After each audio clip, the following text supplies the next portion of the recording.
This is breaking news from the Las Vegas Review-Journal, sponsored by Michael Gaughan's South Point Hotel, Casino, and Spa. Good morning, everyone. I'm Renee Simmerower with the Las Vegas Review-Journal. We are getting ready to take you live to Rancho High School to hear from Clark County Sheriff Joe Lombardo, who is expected to officially announce that he is running for governor of Nevada.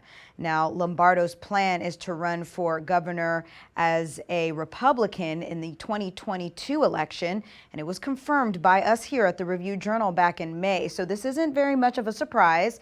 Today, he will be joined by supporters to make the formal announcement, and right after this announcement, he will do a statewide tour. So he will go in to support his campaign, and he will go to places like Reno, Carson City, Elko, and some other places around the state. Now, Lombardo was first elected the sheriff of Clark County back in 2014. He won re-election in 2018, and his seat will also be up for election in 2020. We also know a couple other things regarding this, that North Las Vegas Mayor John Lee plans to run on 2022's gubernatorial race. He has confirmed his plans last month. And our current governor, Steve Sisolak, says that he is looking forward to, quote, a spirited campaign with Lombardo, who he describes as his friend. Let's go ahead and take a listen.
So if you're just joining us now live, we are getting ready to take you to Rancho High School. That's where you're seeing those Joe Lombardo posters for governor. It is no surprise. We heard that Clark County Sheriff Joe Lombardo is expected to make that announcement right now as he plans to run for governor of Nevada in 2022. Now, Lombardo's plan is to run as a Republican. And of course, back just a few weeks ago, we here at the RJ made that informal announcement that he would be doing so. And this was back in May. So again, this isn't a big surprise, but more so of a formality. Now, he is being supported there by his supporters. And then right after this announcement, he will start a statewide tour to get some support. So we'll see him in places like Reno and Carson City and in other places across the state. Now, as before Lombardo gets ready to speak, we see people who are kind of getting ready for his announcement. Lombardo's first elected governor, or I should say sheriff of Clark County, was back in 2014. He won re-election in 2018, and now his seat will be up for election in 2020 as he embarks on this new journey. We know that North Las Vegas Mayor John Lee also plans to run in 2022's gubernatorial race, and he did confirm those plans last month. As far as our current governor, Steve Sisolak, he says that he is looking forward to a, quote, spirited campaign with Lombardo, and he also describes Lombardo as a close friend. So as we turn now to this announcement, hopefully we will see Joe Lombardo get up there soon and make that formal announcement. Let's go ahead and take a listen.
Hello again. This is Renee Summerhour with the Las Vegas Review-Journal. You are looking at a live feed from Rancho High School as Clark County Sheriff Joe Lombardo is expected to officially and formally announce that he is running for governor of Nevada in 2022. Now, the Las Vegas Review-Journal brought you this somewhat of a prediction back in May when we were getting these rumors from Joe Lombardo himself, but he does plan to run as a Republican in 2022, again, as confirmed by us here in May. So again, this is no surprise. This is all a formality for his official run for governor. Today, he will be joined by many of his supporters to make this formal announcement. And right after, he will start a statewide tour in support of his campaign.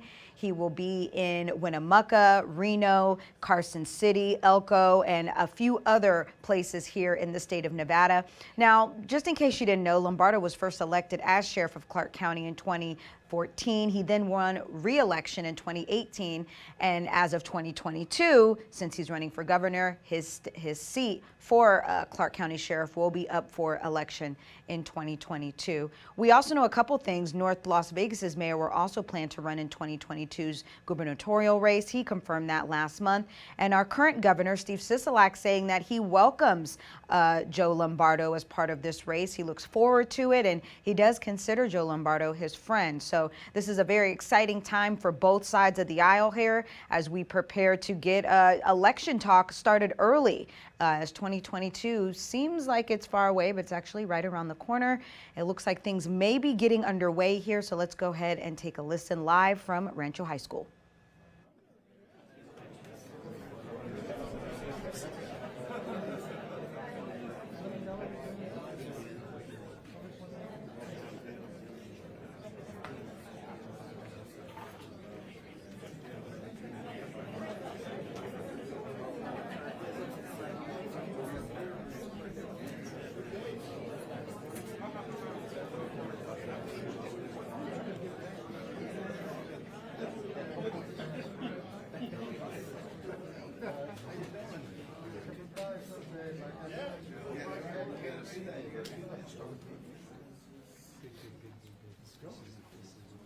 It's like the teacher coming in the classroom. More like a principal. Well, ladies and gentlemen, good morning. How's everybody doing this morning? Great. Happy to be a Rancho Ram today. I'm a Bonanza Bengal. That's tough for me to say. I'm telling you right now. This is how dedicated I am to Joe Lombardo. Okay? Bonanza Bengal here introducing a Rancho Ram. I'm telling you. But it is a special, historic day for us. And it's my honor and my privilege to support my good friend Sheriff Joe Lombardo in his campaign to become the next governor of the great state of Nevada. Joe Lombardo is a good man. He's even a better public servant. He's the conservative candidate who I believe has the best chance to bring balance back to state government and end the one-party rule that is governing Nevada. During his time as Clark County Sheriff, Joe has faced some of the most difficult challenges, public safety challenges, in our state's history and even in our nation's history. As Lieutenant Governor, I truly had a chance to see the kind of leader that Sheriff Lombardo is after the horrific shooting and the horrific events of 1 October. While politicians from across the political spectrum sought out the television camera, Joe got to work and was a steady hand and was a tireless leader to get to the bottom of what led to the deadliest shooting in our country's history.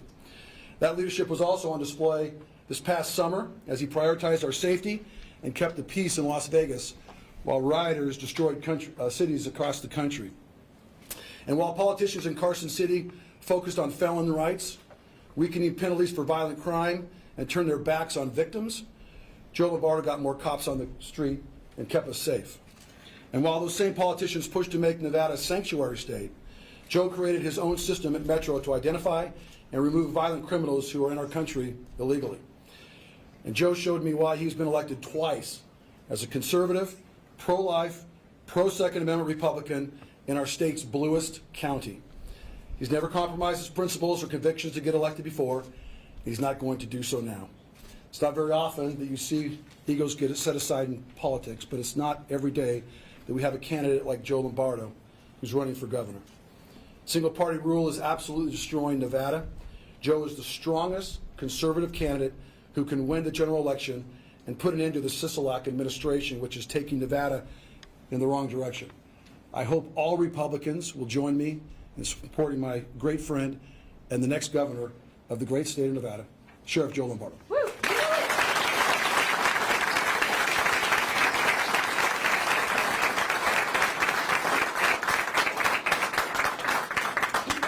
Mark always does such a great job, I don't need to speak, right? No, I absolutely appreciate that, Mark, and thank you for the kind words. So I see we have a little bit of a capacity issue, but I'm going to do something that they didn't expect, and I'm going to ask my family to come up here and stand next to me while I speak. So Donna and Lacey and Morgan, can you come up here? And then we're going to fix that phone. Sorry about that. No, you're fine. This dice has got me a little screwed up with all these mics here, so. So Rancho High School, how about that, guys? Hey. Rancho.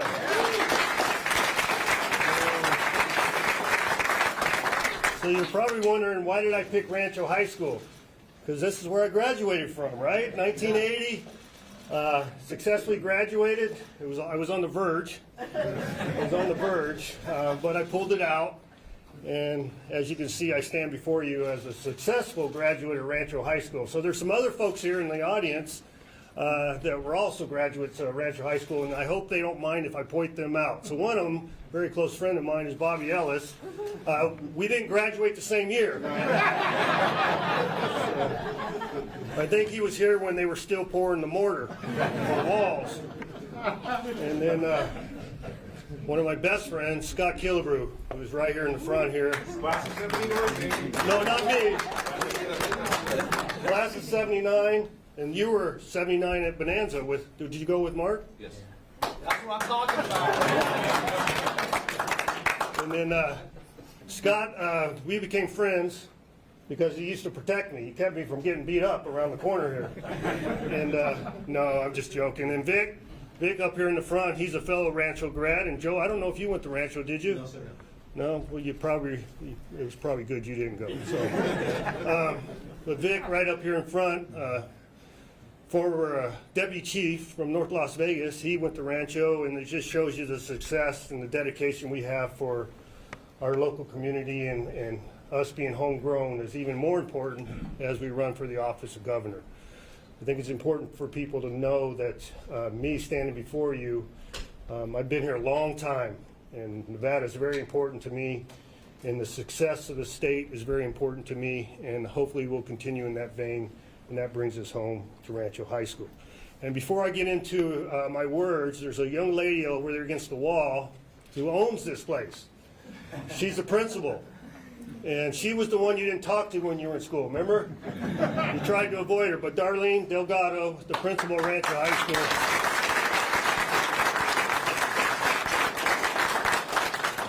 I think it's important for us to recognize her because of that effort in the community. And I mean, principal of a high school is a very tough job, and she's very successful, and she created this environment that we're sitting in, which didn't look like it when I was here. So when I came here, you know, I'm going to make up a little story right here. When I came here, I went to the wrong entrance because when I went here, the school was completely turned around, and none of it was indoors like it is today. And so kids have it a little bit better than me. You know, I walked 300 miles in the snow, you know.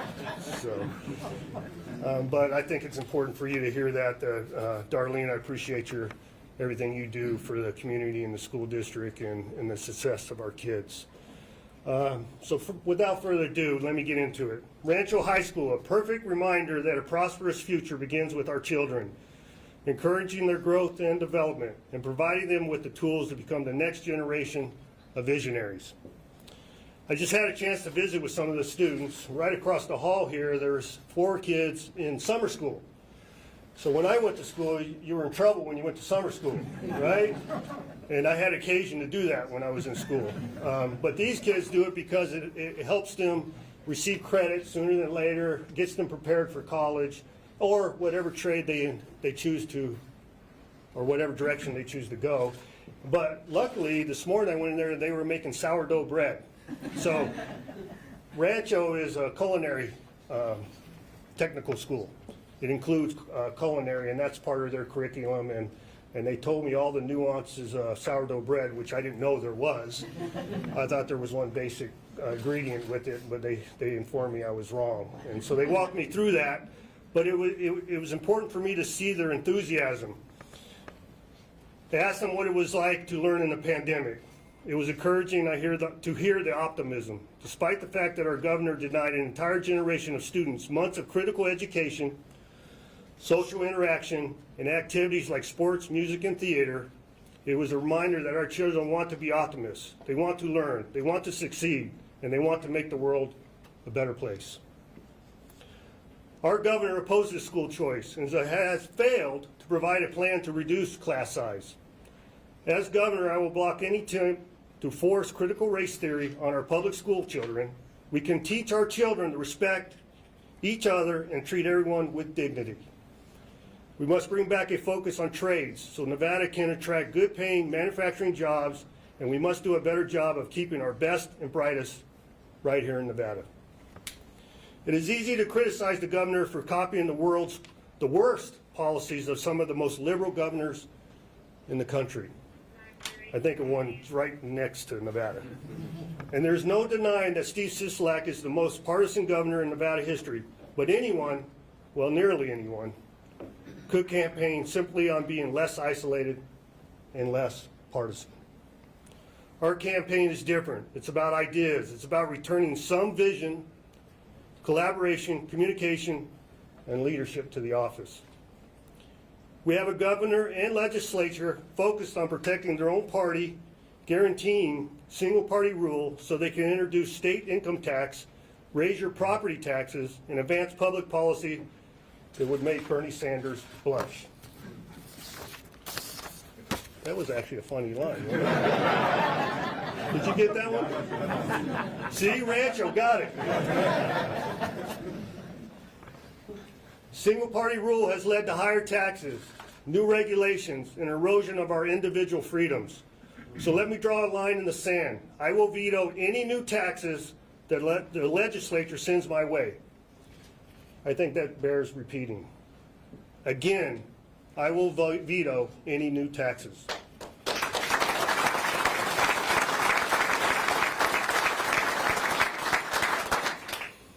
This is an important part here, folks, and it brings us home with law and order.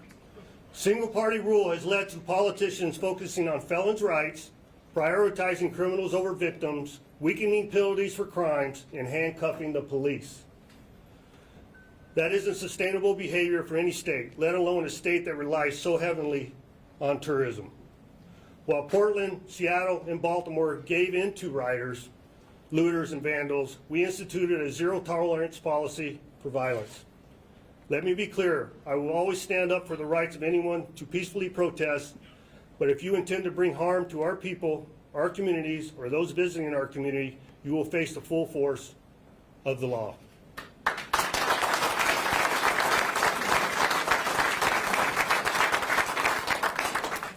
Our short and long-term prosperity is dependent upon the rule of law and on a fair and honest judiciary that respects and protects the Constitution without bias or partisan influence.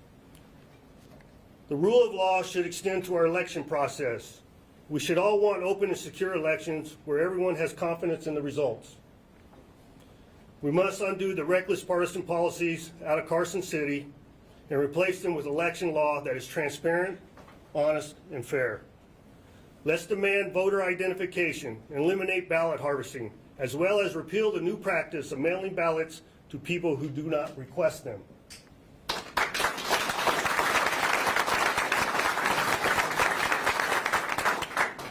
I support a bipartisan election integrity commission to oversee our elections and guarantee fairness.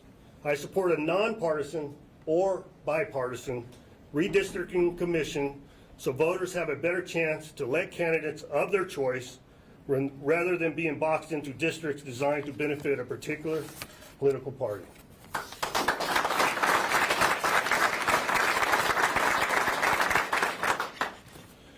I'm a strong supporter of the Second Amendment.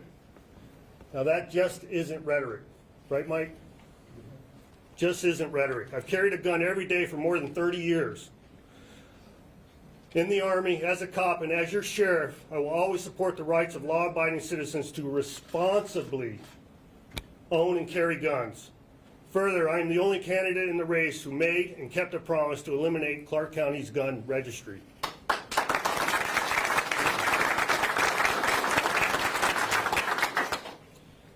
While political candidates and committees profit from the dysfunction of federal government, states are forced to deal with the problems. America is a nation of laws that must be followed with borders that must be protected.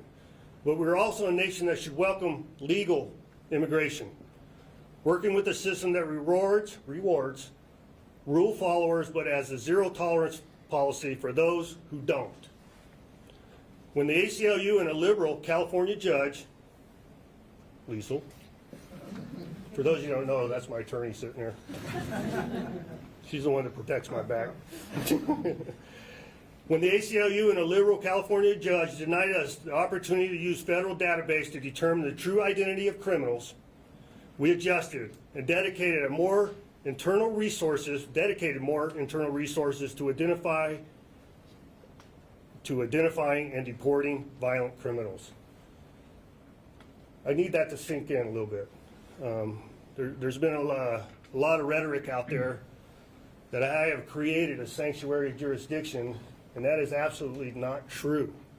What we did is adjust, moved resources, and address the problem to move forward versus backing up and say, we raised our hands and gave up. It's important for people to realize that.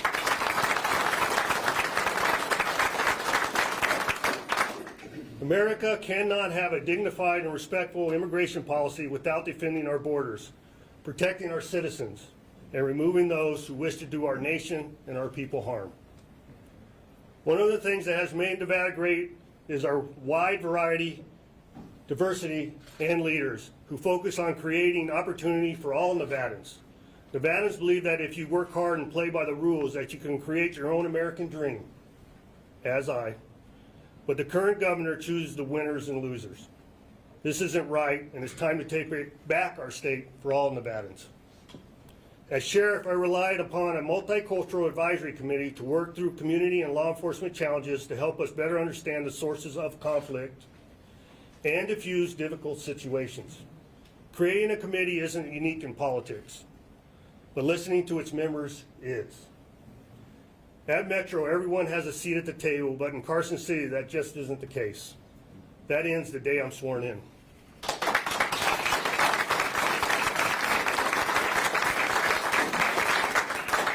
The Metro Multicultural Advisory Committee, MMAC, has written or changed policies addressing derogatory social media, our gang database, recruiting, and diversity training.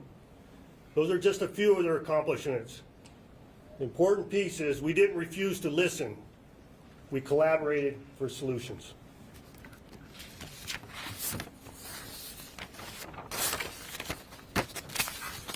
I will set a clear vision as governor, and my administration will advance towards specific goals consistent with that vision, relying on our leadership, experience, and commitment of a diverse group of Nevadans.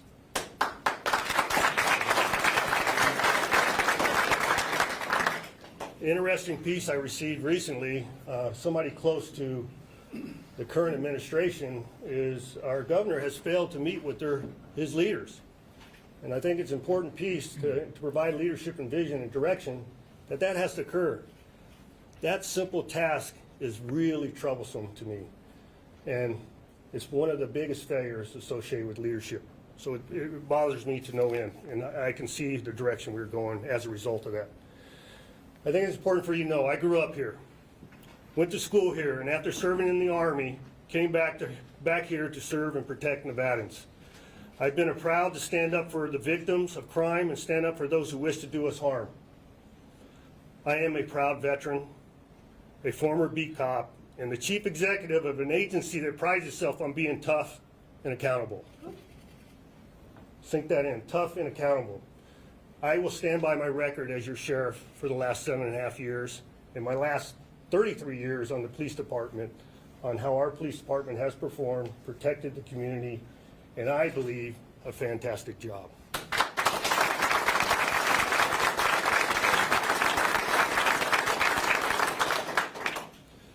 This is an important piece, folks. I have been elected twice as a conservative in our state's bluest county. I have never compromised my principles to get elected and won't do so now. Today, I'm standing here to announce my candidacy for governor because if we don't put an end to the single-party rule eroding our state of the values, laws, and opportunities to make Nevada great, we won't have a lot left to fight for.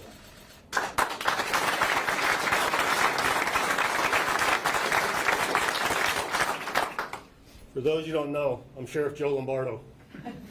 I'm running for governor, and I hope you will join me in taking back our state. Thank you.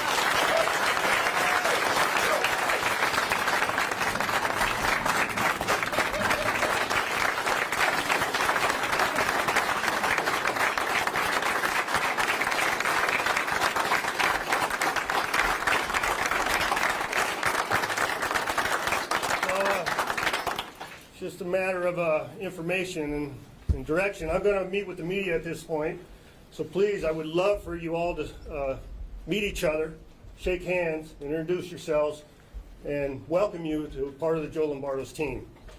And for information, the team, my campaign team, we will be boarding the plane at McCarran at 3 o'clock today, and we will head north to northern Nevada to embrace those folks up there, include them in our campaign, and we have several meet and greets and fundraisers and everything you can imagine running a campaign moving forward. So as the week goes by, we will make our way all the way across the state and introduce ourselves and meet all the great people in Nevada. So thank you for your support, and please have a wonderful day. Thank you. Well, you just heard from Clark County Sheriff Joe Lombardo as he made his formal announcement that he is running as a Republican for governor of the state of Nevada for 2020. He touched on a lot of Republican talking points, and he said that starting at 3 p.m. today, he will then start his statewide tour to begin his campaign for the 2022 race. We will have more on this story online at lvrj.com, and we will have an update on all of today's events for you this evening at 7 p.m. You can also download our free RJ mobile app to get breaking news alerts sent straight to your phone, and you can find us on Roku, Fire TV, and all of your favorite digital platforms. I'm Renee Summerhour. Thank you for watching. You've been watching breaking news from the Las Vegas Review-Journal, sponsored by Michael Gaughan's South Point Hotel, Casino, and Spa.